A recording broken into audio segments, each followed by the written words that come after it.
Shalom à tous, soyons tous bénis au nom de Jésus-Christ et soyez bénis là où vous êtes. Comme vous le constatez, vous le savez très bien, chaque samedi nous nous retrouvons à la même heure pour parler de Jésus-Christ pendant quelques minutes, pour apporter la parole à quelqu'un, pour que quelqu'un soit transformé. Et le message général, c'est toujours mon identité en Christ. Nous sommes dans la partie 3 aujourd'hui de mon identité en Christ. Et la première partie a été faite, chacun a vu un peu, la deuxième partie également. Et aujourd'hui, c'est la troisième partie de mon identité en Christ. Mais aujourd'hui, nous allons plus parler du combat spirituel. On va aborder ce sujet qui est très très important afin que chacun puisse se situer, chacun puisse connaître le véritable combat qu'il faut mener. Alors, frères et sœurs, sans plus tarder, nous allons prier, nous allons parler au Seigneur Jésus-Christ afin qu'il dispose les cœurs. Alors, je bénis sa parole. Père, nous te rendons toute la gloire. Merci pour ce que tu fais. Viens saisir le cœur de quelqu'un. Viens transforme la vie de quelqu'un. Et que ton nom soit béni. Prends ta parole, que cela nous fasse du bien. Seigneur, sois en moi. Viens, Esprit de Dieu, remplis ma vie. Et que, Père, ton esprit puisse parler au nom de Jésus. Amen. Alors, on va prendre la Bible rapidement dans le livre, dans le Nouveau Testament, dans le livre d'Éphésiens. Tu vas prendre ta parole, ta Bible, là où tu te trouves, dans le livre d'Éphésiens. Alors, tu prends Éphésiens 6. Éphésiens 6, à partir du verset 11. À partir du verset 11. Amen. La Bible déclare, « Revêtez-vous de toutes les armes de Dieu, afin de pouvoir tenir ferme contre les ruses du diable. Car nous n'avons pas à lutter contre la chair et le sang, mais contre les dominations, contre les autorités, contre les princes de ce monde des ténèbres, contre les esprits méchants dans les lieux célestes. C'est pourquoi prenez toutes les armes de Dieu afin de pouvoir résister dans le mauvais jour et tenir ferme après avoir tout surmonté. » On va jusqu'au verset 18. On va jusqu'au verset 18. Amen. Donc, vous pouvez continuer la lecture à la maison. On va jusqu'au verset 18. Gloire à Jésus. On n'a pas assez de temps, donc tu peux continuer la lecture à la maison. Bien. Ici, il est question du combat spirituel. Alors, ça sera en deux parties. Hein. Ce thème sera en deux phases. Aujourd'hui, nous allons voir véritablement où se situe le combat.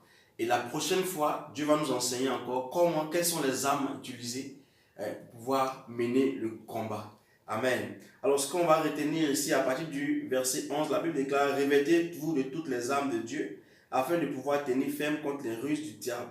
Car nous n'avons pas à lutter contre la chair et le sang. » Car nous n'avons pas à lutter contre la chair et le sang, mais contre les dominations, contre les autorités, contre les princes de ce monde des ténèbres, contre les esprits méchants dans les lieux célestes. Alors, le Seigneur est clair sur cette parole. Hein. Il est clair là-dessus. Il nous dit, nous n'avons pas à lutter contre la chair et le sang. Alors, qui parle de chair, qui parle de sang? La chair, c'est notre corps. Le sang, c'est notre âme. Donc, on n'a pas à lutter contre notre propre corps ou contre notre âme ou l'âme de quelqu'un. Non, le véritable combat se trouve dans le spirituel.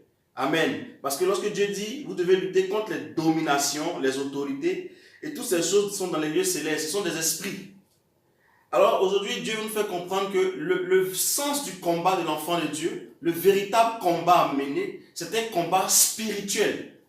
Alors, ce n'est pas un combat contre ton frère, ce n'est pas un combat contre ta soeur, ce n'est pas un combat contre ton époux, ce n'est pas un combat contre ton épouse, ce n'est pas un combat contre un parent, ce n'est pas un combat contre un membre de l'église. Non, c'est un combat contre les esprits. Et Dieu a donné une gradation des esprits. La prochaine fois, on verra un peu ces esprits-là. On va entrer en profondeur la prochaine fois sur ces esprits. Dieu nous a donné une gradation des esprits. Il dit les dominations, il y a des dominations.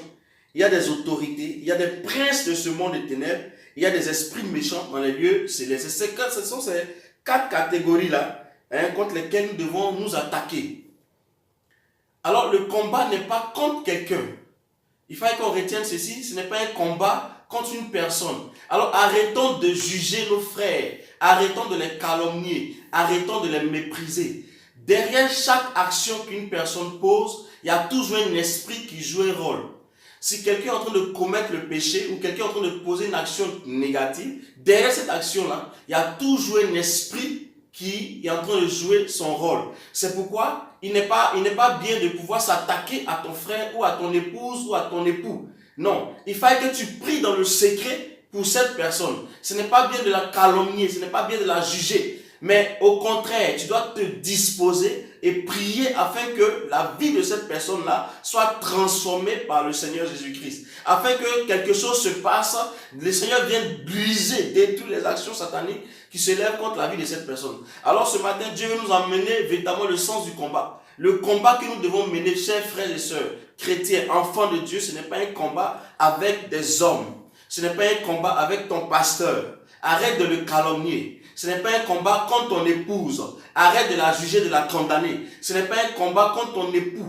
Arrête de le condamner, de le calomnier. Ce n'est pas un combat contre un frère de l'église. On voit ça aujourd'hui, c'est devenu récurrent. Ce n'est pas contre un frère de l'église ni une sœur. Si un frère a dérapé, si une sœur a déraillé, si ton époux se comporte mal, derrière ces actions-là, il y a un esprit qui est là. Et c'est cet esprit-là qu'il faut attaquer. Alors tu dois te fléchir genoux, femme. Homme, tu dois fléchir genoux pour ton mari, pour ton époux. Femme, homme, tu dois fléchir aussi pour ton épouse. Vous devez prier pour ces personnes. Dans nos assemblées, nous devons prier. Prier pour nos frères en Christ. Prier pour nos sœurs en Christ. Ça ne sert à rien de les calomnier. Ça ne sert à rien de passer le temps à les critiquer. Ça ne sert à rien. Il faut fléchir genoux pour prier pour ces personnes. On a l'habitude de voir aujourd'hui, tout le monde calomnie les pasteurs. On les attaque sur tous les plans. La solution n'est pas là. La solution, c'est de prier pour ton pasteur. La solution, c'est de prier pour celui qui est pour ton père spirituel, celui qui est ton dévancier, afin que quelque chose se passe dans sa vie. Parce que tout ce qui est mauvais, comme je le dis, il y a un esprit méchant, il y a une domination, il y a un monde, il y a les esprits dans le monde céleste qui sont en train de faire leur travail. Alors, frères et sœurs, nous devons nous lever et prier, fléchir genoux et prier contre ces esprits, afin de les détruire dans le nom de Jésus-Christ. Gloire à Jésus. Le combat dans les nations, aujourd'hui, on voit en Afrique et partout, il y a vraiment beaucoup de choses qui se passent. Et aujourd'hui, chacun se lève, il parle contre tel président. Non, le combat n'est pas contre un homme politique. Le combat est contre les esprits qui attaquent la nation. Il y a des esprits qui se lèvent dans les nations que Dieu appelle les dominations. Chaque nation est gouvernée par un démon, par une autorité. C'est ce qu'il faut attaquer. Ce n'est pas l'homme politique. Toutes ces actions qui sont mauvaises là, derrière se cachent ces esprits là. Alors ce matin, le Seigneur veut nous faire comprendre ce côté du combat, le sens véritable du combat. Le combat que tu dois mener aujourd'hui, à partir d'aujourd'hui, c'est un combat spirituel. Ce n'est pas un combat contre ton frère. Ton frère n'est pas ton ennemi. Ta soeur n'est pas ton ennemi. Ton époux n'est pas ton ennemi. Ton épouse n'est pas ton ennemi. Ton pasteur n'est pas ton ennemi. Tes parents ne sont pas tes ennemis. Il y a des personnes aujourd'hui à qui on dit ton père est sorcier ou ta mère est sorcière. Ils abandonnent ces personnes-là parce que d'après eux, ces personnes pratiquent la sorcellerie. Une personne normale ne peut pas pratiquer la sorcellerie. Il y a un esprit qui habite cette personne-là, qui pousse la personne à commettre des choses qui ne sont pas bonnes. Il faut prier, il faut attaquer cet esprit-là. Ça ne sert à rien de l'abandonner. Ça ne sert à rien de le rejeter. Ça ne sert à rien. Le véritable combat, c'est qu'il y a un esprit derrière, il y a un démon derrière qui fait tout ce travail que tu dois attaquer et détruire dans le nom de Jésus-Christ. Gloire à Jésus. C'est le véritable combat aujourd'hui que nous devons mener, frères et sœurs. Arrêtons de calomnier, arrêtons de critiquer, arrêtons ces choses-là, arrêtons de juger, de condamner. Non. Si quelqu'un s'est mal comporté, il faut prier pour la personne. Voici le combat auquel Dieu nous appelle. Alors, c'est un peu ce message que le Seigneur voulait nous apporter aujourd'hui. La prochaine fois, pour le samedi prochain, par la grâce du Seigneur, on va parler un peu des armes qu'il faut utiliser véritablement pour pouvoir mener ce combat-là. Mais d'abord, il faut retenir une chose, que le combat n'est pas physique, il n'est pas charnel, c'est un combat spirituel. C'est un combat spirituel. Même dans ta propre vie, il faut que tu te lèves pour détruire certaines choses qui sont spirituels. Le spirituel domine le physique. Le spirituel gouverne le physique. Alors si ton spirituel est libéré, si ton spirituel est dégagé, tu verras que dans ton environnement, les choses vont commencer à aller. Si ton spirituel est libéré et que les esprits qui te fatiguaient, les réclamations, tu as brisé ces chaînes-là, tu vas voir que dans ton atmosphère, les choses vont commencer à aller. Tu vas voir que dans ton atmosphère, tu vas sentir la paix. Dans ton atmosphère, tu vas sentir la joie. Alors lève-toi à partir d'aujourd'hui, dans la prière.